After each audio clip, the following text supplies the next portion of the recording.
चलिए हम लोग भारतीय संविधान एवं राज्य व्यवस्था यानी कि इंडियन कॉन्स्टिट्यूशन एंड पॉलिटी को कंटिन्यू किए हुए हैं और हमारी चर्चा जो बेस है वो एम लक्ष्मीकांत के सहारे, यानी कि जो बुक है एम लक्ष्मीकांत की, उसी में जो सारी बातें जो रखी गई हैं, यानी एम लक्ष्मीकांत एक गाइड है, कोई टेक्स्ट बुक नहीं है। उसमें जो भी चीज़ें हैं, जो कि बड़ी महत्वपूर्ण पुस्तक है आपके प्री के लिए और मेंस के लिए भी, चाहे आप यूपीएससी दे रहे हो, चाहे स्टेट पीसीएस, किसी भी स्टेट का पीसीएस दे रहे हो, यूपीएससी दे रहे हो, तो लक्ष्मीकांत की क्या भूमिका है ये हमें आपको बताना नहीं है। उसी लक्ष्मीकांत में जो बातें हैं जो रखे गए हैं उसी पर हम चर्चा आपसे करने वाले हैं, और जो चीज़ें आपको आसानी से नहीं समझ में आती मैं समझाने की पूरी तरह प्रयास भी करूँगा कि आपको शब्दों में कहीं कोई ऐसा है जो उसमें ऐसी बातें हैं कि गलतियाँ भी हैं, तो गलतियों भी हम लोग ढूंढेंगे कि लक्ष्मीकांत में कौन सी गलतियाँ हैं, कौन से शब्द गलत लिख चुकी। कारण ये है कि ये पुस्तक ट्रांसलेट की गई है, कहाँ, इंग्लिश से हिंदी में लाई गई है। हिंदी से इंग्लिश से हिंदी में लाने की वजह से जो गूगल ट्रांसलेट किया गया इसे शब्दों की भी इसमें गलतियां हैं, और आसानी से जो नए बच्चे तैयारी करना शुरू करते हैं आसानी से एम लक्ष्मीकांत समझ में नहीं आती। यूँ कहें कि लंबे समय तक तैयारी करने वाले लोगों को भी ये पुस्तक आसानी समझ में नहीं आती। मेंस में क्या पढ़ना है, प्री में क्या करना है, ये सारी चीज़ें पर अगर चर्चा किया जाए तो ये कहूँ मैं कि ये लोग समझ इसे नहीं पाते हैं कि इसमें वास्तव में पढ़ना क्या है हमें। तो ये सारा चीज़ मैं ये प्रयास करूँगा कि इसमें से आपको यानी कि आपके पास एम लक्ष्मीकांत का लेटेस्ट एडिशन होना ही चाहिए। मेरी क्लास में सारी चीज़ें आपको जो भी आप कहीं भी ज़रा सा डाउट होगा आप क्लियर कर सकते हैं, कुछ ऐसा नहीं। जिस चैप्टर को मैं आपको पढ़ाऊँगा उस चैप्टर में कोई भी डाउट बचेगा नहीं, ये आप बखूबी समझिएगा। अब एक छोटी सी यहाँ बात है क्या कि जब हम पढ़ना शुरू करते हैं संविधान को, तो हमने इसके पहले के लेक्चर में संविधान क्या है, संविधान की आवश्यकता क्यों है, राज्य व्यवस्था क्या है यानी पॉलिटी क्या है, और राज्य व्यवस्था की आवश्यकता क्यों है, इसमें पहले से ही आपसे चर्चा कर चुका हूँ। आज हम बस कहाँ हमें चलना है, जो आपके एम लक्ष्मीकांत तो पहला चैप्टर है जो क्या है, ऐतिहासिक आधार यानी क्या, हिस्टोरिकल बैकग्राउंड ऑफ क्या इंडियन कॉन्स्टिट्यूशन, इसी पे हमें आपसे चर्चा करना है, यानी कि हिस्टोरिकल बैकग्राउंड कॉन्स्टिट्यूशन का देखना है। शुरुआत हमें करें, लेकिन उसके पहले कुछ बातें थोड़ी सी मैं आपको रिकॉल करवाना चाहूँगा कि संविधान है क्या। संविधान विधियों या नियमों का एक समुच्चय होता है, ऐसा समुच्चय होता है जो किसी राज्य या देश की राजनीतिक संरचना यानी कि विधायिका, कार्यपालिका, न्यायपालिका को शासित एवं नियंत्रित करता है, यानी गवर्न भी करता है और कंट्रोल भी करता है, यानी रेगुलेट भी करता है। यहाँ हम कंट्रोल शब्द ना यूज करके क्या कहेंगे, रेगुलेट करता है। यानी किसे रेगुलेट करता है, किसे शासित करता है, विधायिका को, विधायिका जो विधि का निर्माण करती है, कार्यपालिका जो विधियों का क्रियान्वयन करती है, न्यायपालिका जो उनकी उसमें कोई त्रुटि है, कोई असंगतता है तो उनकी व्याख्या निर्वचन करता है। यानी न्यायपालिका क्या करती है, इंटरप्रिटेशन करती है, किसका करती है, बनाई गई विधियों का।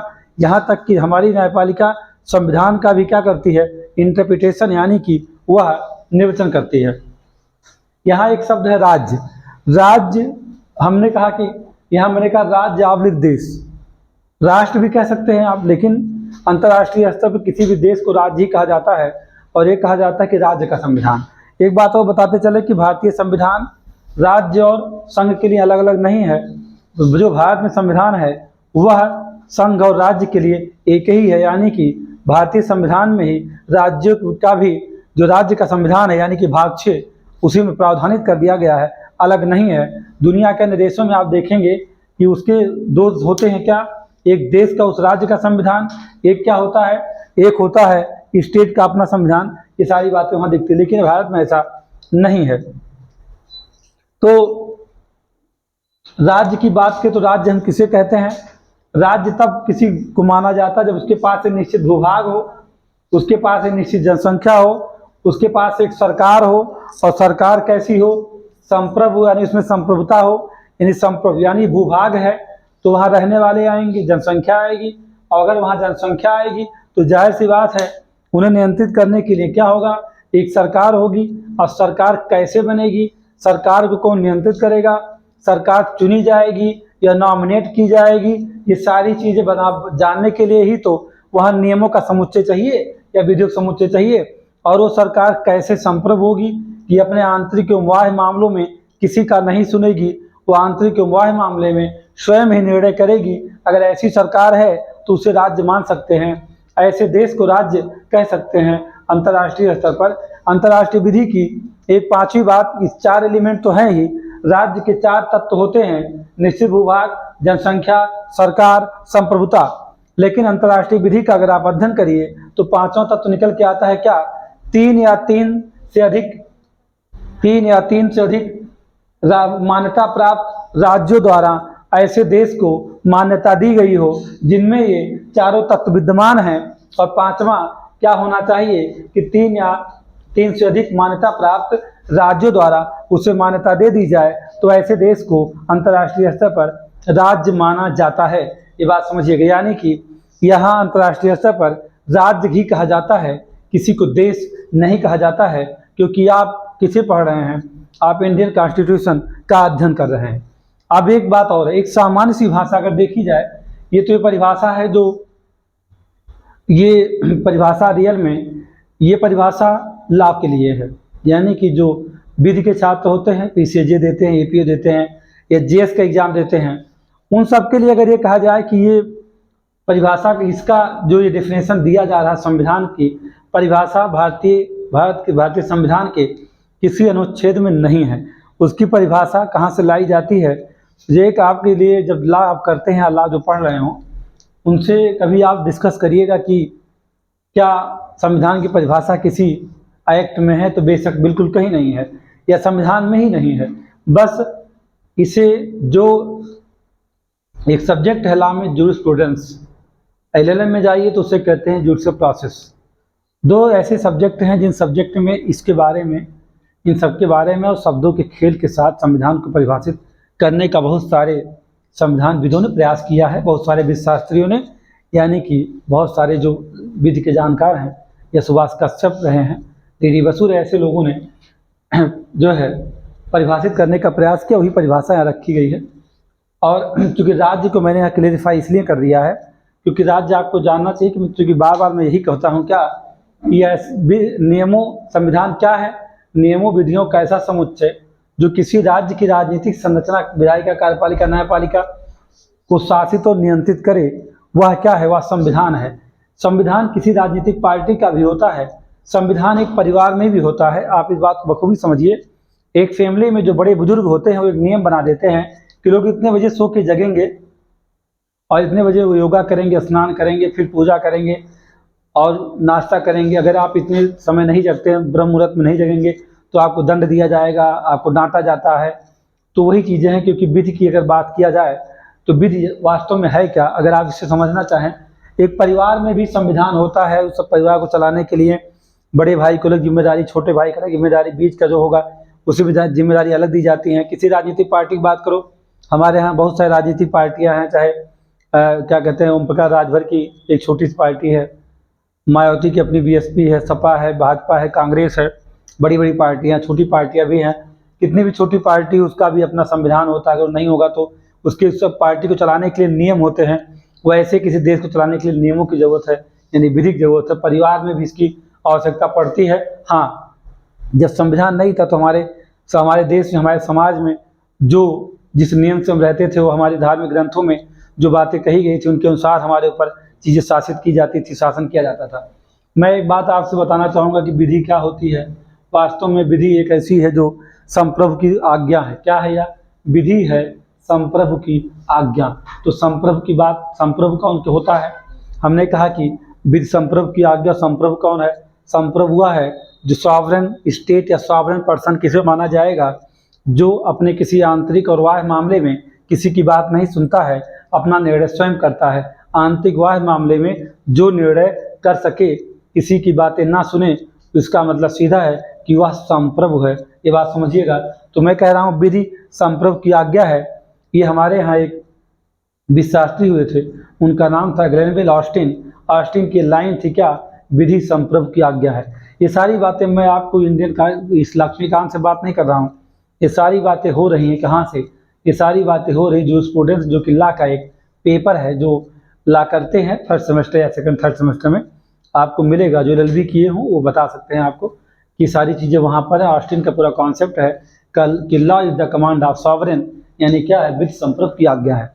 तो विधि संप्रभ की आज्ञा है और जो विधि बनी उसका जो समुच्चय है वो इसलिए बनी हुई है क्योंकि वो खुद पे शासित करना, खुद को शासित करवाने के लिए उस विधि के द्वारा और खुद को नियंत्रित करने के लिए ही वही बनाता है। कौन? जो संप्रभ होता है। लेकिन हमारे यहाँ संविधान सभा ने संविधान को रचा है। अब दूसरी बात, और ये तो लीगल चीज़ें हैं और ये विधिक भाषा में मैंने परिभाषा को बताया आपको, ये सारी चीज़ें विधिक हैं। अगर मैं आपसे ये बात करूं कि इसकी सामान्य कोई परिभाषा की बात किया जाए तो मैं एक लाइन आपसे कहूँगा कि संविधान वास्तव में होता क्या है, एक पवित्र दस्तावेज है। क्या है? पवित्र दस्तावेज है, यानी ये क्या है, एक डॉक्यूमेंट है। कैसा है? हॉली डॉक्यूमेंट। इसे मैं पवित्र इसलिए कह रहा हूँ, पवित्र दस्तावेज संविधान को इसलिए हम कह सकते हैं क्योंकि जो संविधान है, या भारतीय संविधान की बात आप कर रहे हैं, या किसी भी देश का संविधान हो, किसी भी राज्य का संविधान हो, उसे हॉली डॉक्यूमेंट कहा जाता है या हम कहें पवित्र दस्तावेज। इसके पीछे, इसे कहने के पीछे मेरा कारण ये छिपा हुआ है कि यह वास्तव में, कहते हैं ना कि किसी की इच्छा होती है कुछ पाने की, किसी की इच्छा होती है, आकांक्षा होती है। इच्छा आकांक्षा, किसकी इच्छा है, किसकी आकांक्षा है? इच्छा और आकांक्षा वास्तव में जनता की होती है। किससे होती है? उस संविधान से। तो जो किसी की, यानी उस देश की जनता की इच्छा आकांक्षा को पूरी तरह क्या करता है, प्रदर्शित करता है, प्रतिबिंबित करता है, या उनके उस उद्देश्यों को पूरा करता है। जैसी इच्छा वो रखते हैं, जैसी आकांक्षा रखते हैं, अगर उसकी पूर्ति वह नियमों का दस्तावेज करता है तो उसे आप एक पवित्र दस्तावेज मान सकते। जैसे हमारे यहाँ देखा जाए तो कौन, गीता को क्या माना जाता है, एक पवित्र ग्रंथ है, क्योंकि आप न्यायालय में जाते हैं तो कसम उससे खाना पड़ता है। धर्म के अनुसार देखा जाए तो कुरान को उसे इस्लाम का क्या माना जाता है, पवित्र ग्रंथ माना जाता है। अगर जब सबसे खास बात यह है, एक समय ऐसा भी था हमारे यहाँ कि हमारे लिए कोई संविधान नहीं बना था, तो हमारे ऊपर जो शासन किया जाता था वो शासन जो हिंदू होते थे उनके धर्म ग्रंथों के अनुसार किया जाता था, उनके जो व्यक्तिगत कानून होते थे, और जो इस्लाम को मानने वाले जो मुसलमान थे उनके ऊपर शासन ब्रिटिश वाले भी कैसे करते थे, जो अंग्रेज थे उन मामलों को कैसे हल करते थे। जो उनकी कुरान में बातें, आयतों में जो बातें कही गई हैं, उनकी जो धार्मिक ग्रंथ उनके अनुसार वो दंड देते थे या सुनवाई न्यायालय में होती थी, उसी के अधीन। तो आज भी कभी कभी आप सुनते हैं कि 3 तलाक की जब बात उठ रही थी, मोदी जी ने 3 तलाक को ख़त्म करने का प्रयास किया, तो वहाँ पे 3 तलाक को संवैधानिक करने के संशोधन आया था, तो वहाँ पर लोगों ने इस बात की चर्चा किया, ये तो पर्सनल लॉ के खिलाफ। पर्सनल लॉ वास्तव में है क्या? पर्सनल लॉ किसी धर्म विशेष के धर्म ग्रंथ होते हैं जिसके अनुसार वो क्या करता है, अपने आप को शासित और नियंत्रित करता है, वो स्वीकार करता है। जैसे हमने संविधान को 26 नवंबर 1949 को क्या किया है, ग्रहण किया, अंगीकृत कर लिया हमने, तो हम संविधान के अनुसार रहना चाहते हैं, हम उसका उल्लंघन नहीं करना चाहते हैं। उल्लंघन करेंगे दंड भी है, दंड देने के लिए उसमें अन्य विधियाँ हैं, उनका वहाँ प्रावधान है, कहीं ऐसा नहीं कि नहीं है, उनकी व्यवस्था की गई। तो संविधान को मैं कहूँ तो एक लाइन की बात किया जाए कि भारतीय संविधान जनता की इच्छाओं आकांक्षाओं को प्रतिबिंबित करने वाला एक पवित्र दस्तावेज है। इसके लिए जितना भी शब्द यूज करूँ मैं, वो शब्द कम है, क्योंकि मैं कई बार कह चुका हूँ कि भारतीय संविधान को रचने वाले जो लोग रहे संविधान सभा में, वो ऐसे थे जिन्होंने वर्षों वर्ष तक कहाँ सड़कों पर संघर्ष किया है, किसके बीच में, जनता के साथ में संघर्ष करते रहे, किसके लिए, आज़ादी के लिए गोलियां खाई, लाठियां खाई, कितने शहीद हो गए, कितने धोखेबाजी का शिकार हो गए, ये कैसे कहा जाए। इसलिए पवित्र कहना ये शब्द भी इसके लिए छोटा है।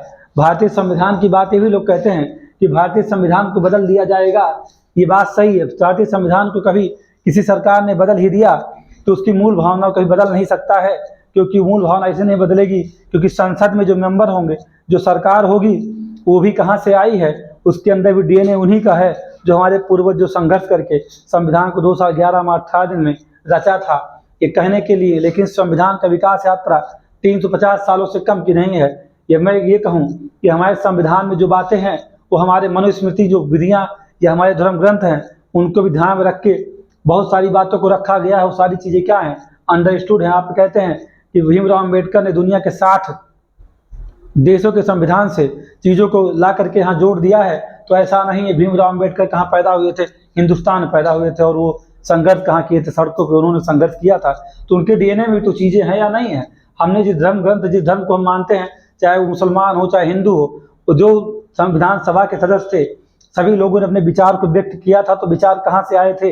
हमारे विचार कहाँ से हैं? मेरे अंदर की सोच कहाँ से है? इस भूमि से, जहाँ से हम जुड़े हैं, वहाँ से ही मेरे अंदर वो सोच विकसित है। तो अगर कोई संविधान, लोग कहते हैं, कभी कभी कहा जाता है कि अगर सरकारें बदलती हैं तो संविधान को बदल दिया जाएगा। इस बात से कभी भयभीत नहीं होना चाहिए, क्योंकि संविधान बदला जा सकता है, लेकिन वो उसकी मूल भावना कभी नष्ट नहीं होगी। कितने भी इस देश में शासक आएंगे, बदलते रहेंगे, लेकिन मूल भावना उसकी वही रहेगी, क्योंकि जो बनाएगा उसके जेहन में भी वही भावना है जो संविधान सभा ने ऐसा किया हो, जो पहले बनाया है। तो इसे मैं ये कहूँ पवित्र दस्तावेज है। शब्द छोटा पड़ जाता है, इसलिए इस बात को मैं नहीं कहता हूँ। हाँ, एक बात जरूर है कि जो आप एम लक्ष्मीकांत जब पढ़ते हैं तो उसका पहला चैप्टर क्या है? Historical background of Indian constitution. यही आपका चैप्टर है, ऐतिहासिक आधार। और आप जब GS2 को देखते हैं, UPPCS mains GS2, UPSC GS2 का पहला टॉपिक ही क्या है? वहाँ हिस्टोरिकल बैकग्राउंड पर ही चर्चा की गई है कॉन्स्टिट्यूशन के। यानी अगर आप उस चैप्टर को पढ़ते हैं तो संविधान की ऐतिहासिकता सिद्ध कर सकते हैं। अगर उस चैप्टर को आप बहुत अच्छे से कंसाइज करते हैं पहले ही चैप्टर को, तो आपके बहुत सारे सवालों का जवाब आपको मिलेगा। संविधान कैसे बना, इसका जवाब ढूंढने के लिए आपको मॉडर्न इंडिया के कहाँ जाना होगा? Last chapter. या मैं ये कह दूं कि आपको लास्ट चैप्टर में जाएंगे, संवैधानिक इतिहास वहाँ नजर आता है। जैसे संवैधानिक इतिहास चैप्टर वहाँ सेटअप करके रखा गया है, जैसे आधुनिक इतिहास का अंत होता है वैसे कनेक्ट होता है आके कौन? Indian constitution. क्योंकि आज़ादी के बाद ही संविधान हमें मिला हुआ है। यानी हम जो चर्चा की जाती है 6 दिसंबर, 12 दिसंबर, 24 दिसंबर, 24 जनवरी, ये सारी कहानी अगर कहेंगे आप, तो आप ये सारी चीज़ें कब की हैं? ये सारी बातें आज़ादी की बात की हैं, लेकिन उसकी पृष्ठभूमि लिखी गई थी जब हम गुलाम थे, तभी लिखी गई है। तो गुलाम थे हमें शासित करने के लिए, जब हम गुलाम नहीं थे। यानी हमें कहाँ जाना होगा? हमें 1608 के पहले की बात को देखना होगा। जब हिस्टोरिकल बैकग्राउंड में हम जाते हैं तो हमें सोचना चाहिए 1608 के पहले की कहानी। 1608 के पहले जब भारत में अंग्रेज नहीं आए थे, अंग्रेजी कंपनियां नहीं स्थापित हुई थीं, तब यहाँ कोई बात कैसे हम शासित होते थे? तो हमारे ऊपर शासन उसमें मुगलों का था। तो मुगल जब हमारे ऊपर शासन कर रहे थे, तो जो व्यक्तिगत, यानी जो जिस धर्म के अनुसार जो धर्म ग्रंथ होते थे, वैसे ही हमारे ऊपर शासन करते थे। मोस्टली कुछ ऐसे शासक हुए मुगलों में जिन्होंने शरीयत के अनुसार हमारे ऊपर शासन किया, और हमें बहुत सारे कर भी देने पड़े। अगर ये कहा जाए कि यूरोपीय कंपनियां भारत में नहीं आती तो भारतीय संविधान नहीं होता, ये गलत नहीं, ये 100% सही है। अगर यूरोपीय कंपनियां भारत में ना आती तो हम इतने आधुनिक भी नहीं होते जितने वर्तमान में हैं। शायद हम बहुत पीछे होते, क्योंकि हमारे ऊपर धर्म का ही शासन बना रह जाता। जिन देशों में धर्म का शासन है, धार्मिक ग्रंथों का शासन है, कोई संविधान नहीं है, वहाँ भी इस बात को बखूबी समझ सकते हैं कि क्या उन्होंने कितना अपना ग्रोथ किया है। शरीयत के अनुसार ही हमारे पर शासन होता, लेकिन उनका आना हमारे लिए अच्छा भी है और आर्थिक दृष्टि से बहुत बुरा है, क्योंकि उन्होंने हमारा शोषण किया था। अगर हमें उस चैप्टर यानी हिस्टोरिकल बैकग्राउंड कॉन्स्टिट्यूशन का देखना हो, तो उसके लिए हमें दो बातों पर चर्चा करनी पड़ेगी। दो बातें कौन सी हैं मुझसे आपको बता रहा हूँ। दो बातों पर चर्चा अगर आप नहीं करेंगे तो आप इस बात को जान नहीं पाएंगे कि भारतीय संविधान का इतिहास कहाँ से शुरू होता है। आपको लगेगा कि हम सीधा कहाँ चले जाएं, 1773 रेगुलेटिंग एक्ट जाके देख लें और हमारा संवैधानिक इतिहास वहीं से प्रारंभ हो जाएगा। ऐसा नहीं है, इस बात को आप समझिएगा। कैसे? अगर आप ये कहा जाए कि हमने कहा कि भारतीय संविधान एक दिन की देन नहीं है, आप इसको 1600 से देखना शुरू करिएगा। इसका इतिहास छिपा है कहाँ? 1600 में। यानी क्या? चार्टर एक्ट 1600 में इसका इतिहास छिपा हुआ है। अब कहेंगे चार्टर एक्ट 1600 तो यहाँ पारित ही नहीं हुआ था।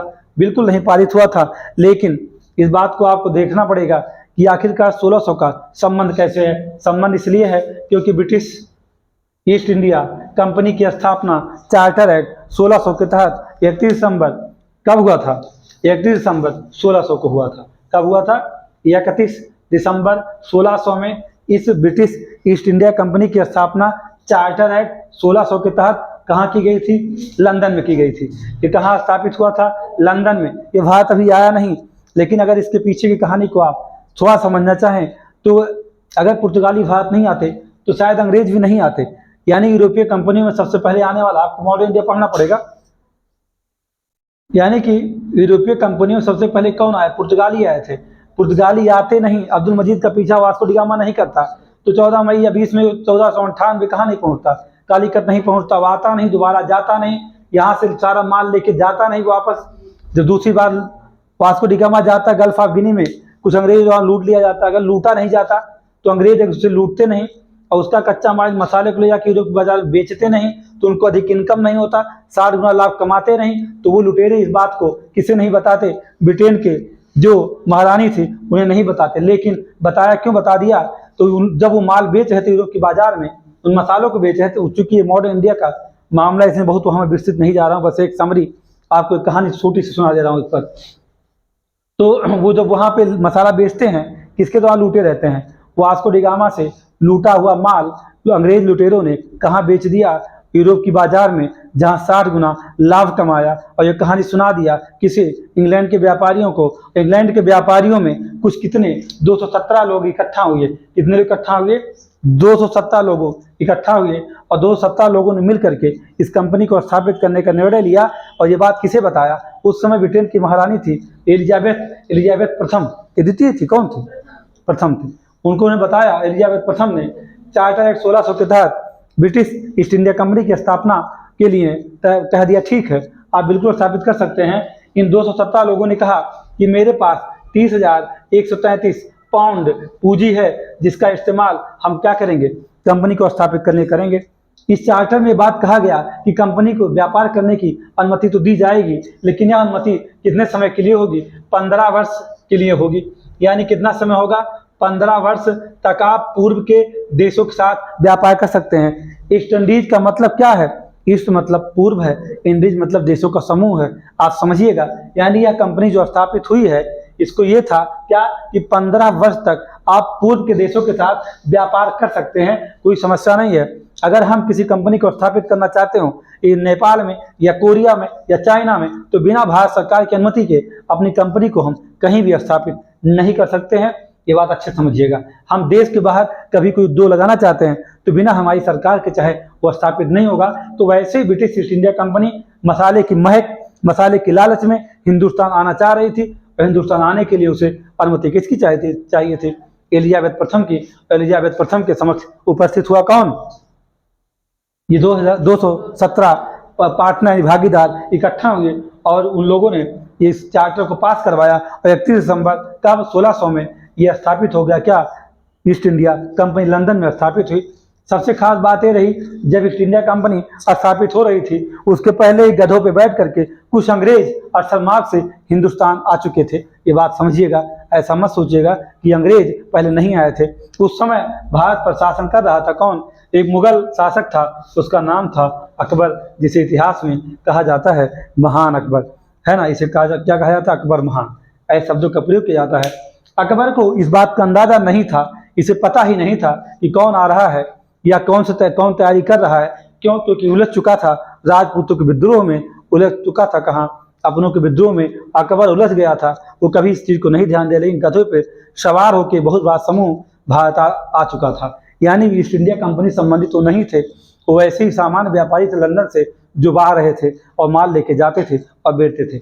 लेकिन ये समझ नहीं पाया। ईस्ट इंडिया कंपनी स्थापित हुई 1600 में और इसे आना है हिंदुस्तान 1608 में। इसे कहाँ आना है? भारत। पैगाम आया, किसका पैगाम? एलिजाबेथ प्रथम का कि मैंने चार्टर बना करके एक कंपनी स्थापित करवाई है, वो हिंदुस्तान में स्थापित होना चाहती। लेकिन पैगाम लेके जब कौन आया था? हॉकिंस आया था। जब पैगाम लेके वो आया तो जहांगीर घूम रहा था, जहांगीर ने मना कर दिया, कहा तुम्हें हम अनुमति नहीं देंगे। क्या नहीं देंगे? अनुमति हम नहीं देंगे, तुम भारत में कोठी स्थापित नहीं कर सकते हो, कारखाना नहीं स्थापित कर सकते हो। लेकिन बाद में उसने अनुमति दे दिया और 1611 में स्थापित हुआ। अब एक बात सोचने की है कि जहांगीर को इस बात का अंदाजा नहीं था कि जो हमारे सामने लेट करके मुझे दंडवत कर रहा है एक दिन हमें गुलाम बना लेगा, क्योंकि व्यापारी के रूप में आए थे और शासक बन गए। व्यापारी के रूप में अंग्रेज आए थे और उनको शासित करने के लिए, अब समझिए मेरी बात आप ध्यान से, इस ब्रिटिश ईस्ट इंडिया कंपनी कैसे स्थापित हुई, इसे स्थापित करने के लिए वो कैसे व्यापार करेगी, ये सारी चीज क्या बनाया गया। इस चार्टर में क्या है बेटा, इस चार्टर में नियम ही तो है, यानी विधि तो है। किसे चलाने के लिए, किसे चलाने के लिए, ब्रिटिश ईस्ट इंडिया कंपनी को। एक व्यापारिक कंपनी कैसे काम करेगी, इसके लिए चार्टर एक्ट किसे बनवाया था, एलिजाबेथ प्रथम ने। अब हम दो बातें मैंने कहा कि आपसे हम दो बातें करना चाह रहे हैं। दो बातें का मैंने क्या कहा कि जब आप किसकी ऐतिहासिकता पढ़ते हैं, संविधान की ऐतिहासिकता। अगर आप संविधान की ऐतिहासिकता को सिद्ध करना चाह रहे हैं तो इसकी ऐतिहासिकता जानने के लिए कितना प्राचीन है। अब मैं तो कहूँगा नहीं कि जितना प्राचीन अरावली है उतना प्राचीन संविधान है, ऐसा है नहीं। ऐसी तुलना नहीं करना है कि जो अतिशयोक्त हो जाए। हाँ, ये जरूर कह सकता हूँ कि जितनी जो ब्रिटिश ईस्ट इंडिया कंपनी स्थापित हुई ना, उसके साथ भारतीय संविधान के निर्माण का प्रारंभ है। ये समझिए किसी कंपनी के कैसे चलना, कैसे काम करना है, उसके जो नियम बनाए थे, जो यहाँ आ रहा है, वो भी जब राजनीतिक सत्ता उसके हाथ में आएगी, एक राजनीतिक संस्था बनेगी, तब वह भी उन्हीं नियमों के अधीन हमारे ऊपर शासन करेगी। इस बात को आप समझिए। इसलिए हमारे संविधान का इतिहास ब्रिटिश ईस्ट इंडिया कंपनी के स्थापना शुरू होता है। आप सीधा 1773 मत जाइए, नहीं तो आप कनेक्ट नहीं कर पाएंगे उसे। अब ऐतिहासिकता को सिद्ध करने के लिए, यानी इसकी संविधान की विकास यात्रा को हम दो पार्ट में बांट सकते हैं। कैसे बांट सकते हैं, जैसे देखा जाए तो यहाँ पर एक क्या है, ब्रिटिश ईस्ट इंडिया कंपनी के अधीन संविधान का विकास जो हुआ। दूसरा क्या, ब्रिटिश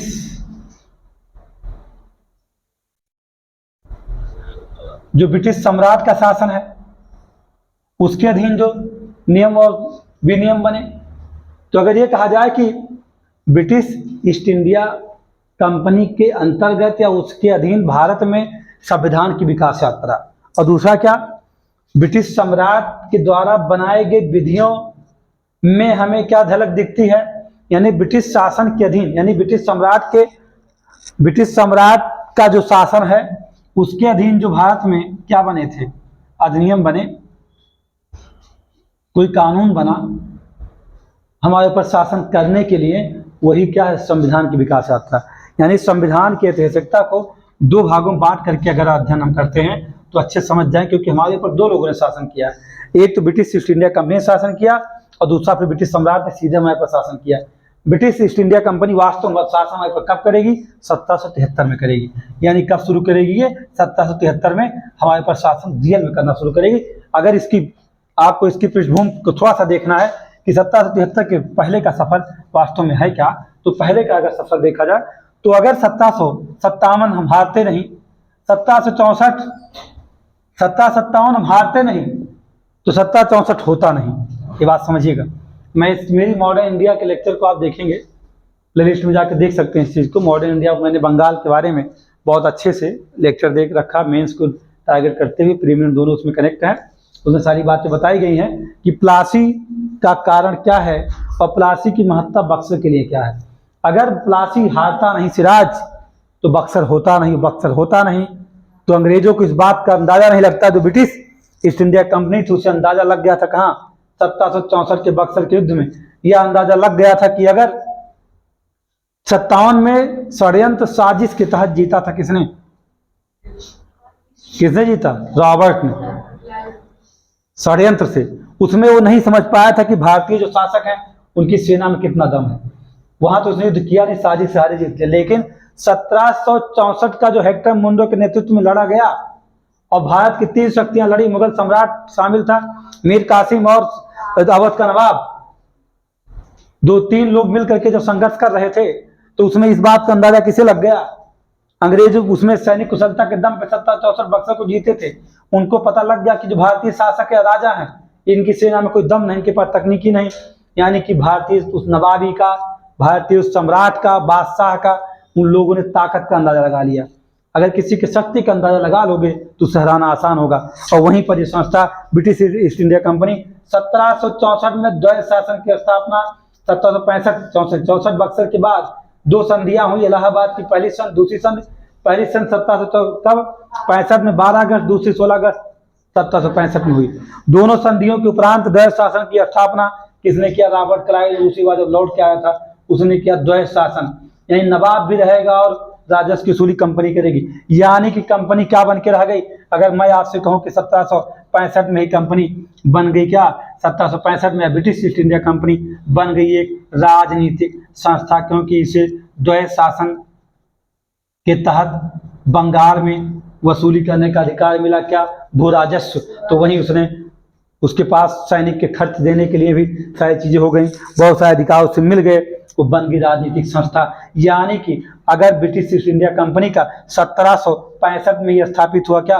राजनीतिक प्रभुत्व भारत पर स्थापित हो चुका था। अब बात होती है कि वास्तव में संविधान की इतिहास शुरुआत 1773 से लोग कहते हैं और होती भी है।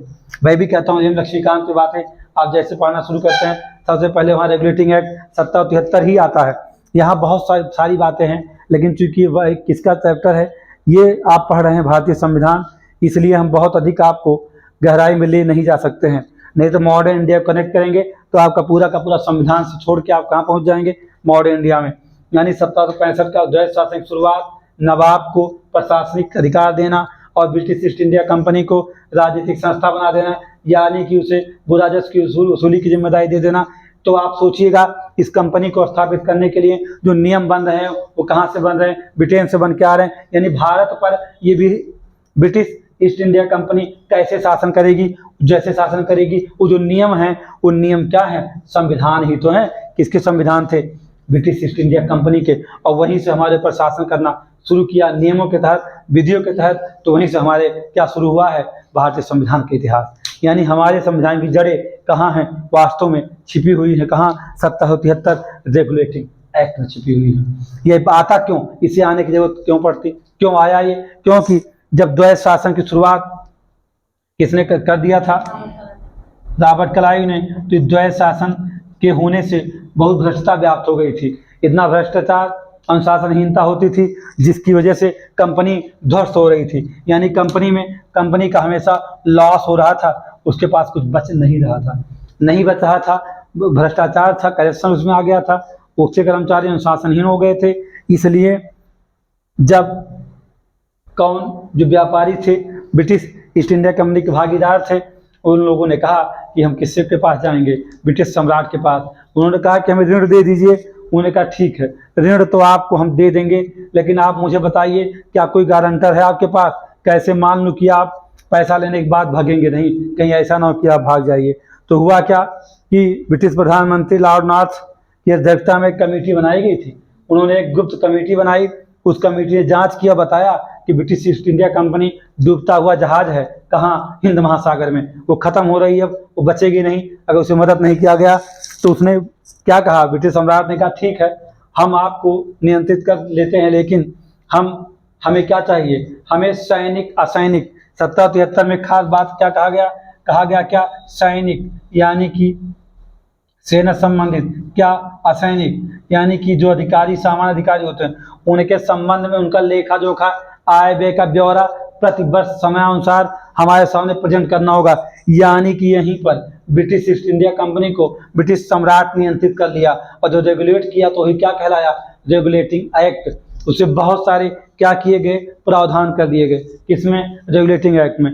अब ये बातें बाद में हम करेंगे इस पर, लेकिन इसके पहले हमें ये जानना जरूरी होता है कि हमने आपसे कहा कि दो बातें जानना चाहिए, यानी क्या? ब्रिटिश ईस्ट इंडिया कंपनी के अधीन शासन, और दूसरा क्या? ब्रिटिश सम्राट के अधीन शासन। तो हमें इसे दो भाग में जब हम बांटते हैं तो निकल के क्या आता है कि यहाँ कौन कौन से ऐसे एक्ट हैं जिनका हमें अध्ययन करना चाहिए। तो जब आप इसको देखते हैं तो सबसे पहले यहाँ पर क्या है? रेगुलेटिंग एक्ट 1773 है। कौन है? ब्रिटिश ईस्ट इंडिया कंपनी के अधीन। सबसे पहला एक्ट हमें पढ़ना होता है क्या? 1773 रेगुलेटिंग एक्ट। उसके बाद क्या है? 1781। 1781 का क्या पढ़ना होता है? एक्ट ऑफ सेटलमेंट आपका क्या है? एक्ट ऑफ सेटलमेंट है 1781 में। एक्ट ऑफ सेटलमेंट यानी क्या? समझौता या इम्प्रूवमेंट करने के लिए क्यों आया था act of settlement? Act of settlement 1781 में 1773 का पूरक है, यानी इसमें इम्प्रूवमेंट करने के लिए लाया गया था। इसके बाद 1784 कंपनी के अंदर का क्या कर दिया गया, जिसे 1784 में आया था Pitt's India act. Pitt's India act क्यों आया? इसलिए आया था क्योंकि इसका उद्देश्य लाने का क्या छिपा था कि कंपनी के कार्यों को दो भागों में बांट दीजिए। 1784 के बाद आप सीधा 1813 का यात्रा कर सकते हैं। 1813 में अनुमति मिलेगी, शिक्षा पर व्यय मिलेगा। सभी एक्ट पर बहुत ही डीपली उसकी महत्ता बताते हुए उस पर मैं लेक्चर दूंगा। ये समझिएगा कि कोई भी सवाल आपसे बचेगा नहीं, ये तो बताया जा रहा है कि हाँ क्या आपके लिए महत्व रखता है। 1813 के बाद सीधा कहाँ जाएंगे आप? चार्टर एक्ट 1833 यानी पूरा ब्रिटिश साम्राज्य, ब्रिटिश ईस्ट इंडिया कंपनी। तो अगर ये कहा जाए केंद्रीकृत शासन शुरू हुआ और कब शुरू हुआ? 1833। किसके अधीन? लॉर्ड विलियम बेंटिक के अधीन। यानी 1833 के बाद कहाँ जाओगे? 1853 की आप यात्रा कर सकते हैं। हाँ 53 कर सकते हैं। और 1833 और 53 ये मेन है आपके, ये दोनों। इसके बाद आप कहाँ जाएंगे? 53 के बाद किसका शुरू होगा? 1858 का समय आएगा। 1858 बीच में और सारे एक्ट हैं लेकिन उतने महत्वपूर्ण नहीं, जो महत्व उसी की बात में कर रहा हूँ। 1858 में समय किसका शुरू हो जाएगा? 1858 में 1 नवंबर 1858 को ब्रिटिश सत्ता कहाँ अंतरित हो जाएगी? नहीं, भारतीय सत्ता कहाँ अंतरित होगी? ब्रिटिश सम्राट के ताज में, यानी क्राउन का शासन कहाँ शुरू होगा? भारत पर, यानी ब्रिटिश सम्राट शासन करेगा। अब ब्रिटिश ईस्ट इंडिया कंपनी शासन नहीं करेगी, कौन करेगा? ब्रिटिश सम्राट करेगा। तो बेटा समझिएगा 1858 का भी 1 नवंबर 1858 इलाहाबाद का कड़ा, जहां पर महारानी विक्टोरिया के क्या पढ़े जाएंगे? घोषणा पत्र, डिक्लेरेशन पढ़ेगा कौन? Lord Canning. और वो गवर्नर जनरल क्या बन जाएगा कड़ा में? जैसे पढ़ेगा वैसे बन जाएगा वायसराय। यानी कि अब शक्तियां कंपनी के पास अधिक नहीं है, अब शासन किसका है? ब्रिटिश ताज का है, क्राउन का है। और वो गवर्नर जनरल क्या बन गया? वायसराय बन गया। शक्तियां किसके थ्रू आएंगी? अब ब्रिटिश सम्राट के अधीन आएंगी, इसमें वायसराय बन गया, गवर्नर जनरल नहीं रह गया। उसके बाद वायसराय का ही पद है, लेकिन सामान्यतः हम गवर्नर जनरल के आदी हो गए हैं, वही शब्द बार यूज करते हैं, इसलिए हम 1947 तक भी गवर्नर जनरल की बात करते हैं। लॉर्ड माउंटबेटन को भी हम वायसराय नहीं कहते हैं, हम उसे गवर्नर जनरल कहते हैं, क्योंकि हम लिखते पढ़ते में जो ज़्यादा चर्चा में ना वही हम बोलते रहते हैं। 1858 के बाद इसमें आपको शासन नियम 1861 का अध्ययन करना होगा, 1892 का अध्ययन करना होगा, आपको 1909 का अध्ययन करना होगा, जो मोस्ट इम्पॉर्टेंट 1919 का आपको अध्ययन करना पड़ेगा। 1919 के बाद सीधा आपकी यात्रा कहाँ हो जाए? 1935 की। जब आप 1935 की यात्रा कर लेंगे तो ये कह सकते हैं कि हमारे संविधान में अधिकतम बातें किसकी रखी गई हैं? भारत शासन अधिनियम 1935 की रखी गई हैं। यानी कितने का आपको अध्ययन करना है, और बहुत कंसाइज मैटर अगर इस पर तैयार किया जाए तो ज़्यादा मैटर नहीं, 2-3 पेज में ही सारी चीज़ें हो जाती हैं। लेकिन चूंकि आप प्री और मेन दोनों को हिट करना चाहते हैं तो आपको सारी चीज़ बताई जाएंगी, किस एक्ट की क्या महत्ता है, तो उसकी चर्चा की जाए, उसकी अपनी क्या विशेषता है। मेन एक्ट जहाँ मेन से क्वेश्चन बनते हैं, बेशक उसमें आपसे चर्चा करूंगा। तो हम जब भी भारतीय संविधान की ऐतिहासिकता को पढ़ेंगे तो 2 भागों में बांट के पढ़ेंगे। ब्रिटिश ईस्ट इंडिया कंपनी के अधीन शासन करते हुए संविधान का विकास, और ब्रिटिश सम्राट के अधीन भारत पर शासन करते हुए संविधान का विकास, ये 2 चीजें करेंगे। मैंने आपको चार्टर एक्ट 1600 का परिचय दे दिया है, क्योंकि आपके एम लक्ष्मीकांत में नहीं इसका उल्लेख है, लेकिन फिर भी मैंने एक कहानी आपको बना दिया आपके ब्रेन के अंदर कि इस चार्टर को जरूर जानिए, क्योंकि ईस्ट इंडिया कंपनी की स्थापना जब हुई थी तो भारत में शासक कौन? अकबर है, लेकिन जब ईस्ट इंडिया कंपनी भारत आई थी तो भारत में शासक जहांगीर है। ये बात बखूबी आप समझिएगा। और महारानी कौन? एलिजाबेथ ने स्थापित करवाया था इस कंपनी को, और इस कंपनी में जो पार्टनर थे वो शेयर होल्डर थे, यानी अंशधारक थे। जो अंशधारक का महापरिवर्तन कहाँ दिखेगा? 1773 में, जहां पहले 500 पाउंड आपके पास है तो आप उसके मेंबर बन सकते हैं। किसके मेंबर? और उसके बाद क्या 1773 में उसे बढ़ा करके 1000 कर दिया गया। ये सारी चीज़ों का आप अध्ययन करेंगे, बहुत अच्छे से करेंगे। लेकिन पहले क्या कि चार्टर में और बातें कुछ नहीं है, चार्टर में सिर्फ इतनी बातें हैं कि 217 पार्टनर के साथ कंपनी स्थापित हुई। कंपनी को भारत आना है, 30,033 पाउंड उसके पास है, उसे अनुमति मिली थी 15 वर्षों तक कि भारत, या भारत ही नहीं, भारत के अलावा भी जो पूर्व के देश हैं उनके साथ ये व्यापार कर सकती है। कौन? British east India company. इसीलिए तो व्यापार करते करते पूर्व के बहुत देशों को गुलाम बना लिया। कौन? भारत गुलाम बनाए सिर्फ नहीं आए थे वो, इसे मैंने कहा कि ये पूर्व के देशों के साथ व्यापार करने की अनुमति दी गई थी। किसे दी गई थी? चार्टर एक्ट 1600 के तहत ब्रिटिश ईस्ट इंडिया कंपनी को दी गई थी। उसके पास गवर्नर होते थे, उप गवर्नर होते थे, उसमें 24 मेंबर भी थे, ऐसा नहीं थे, इनको भी इसमें रखा गया था।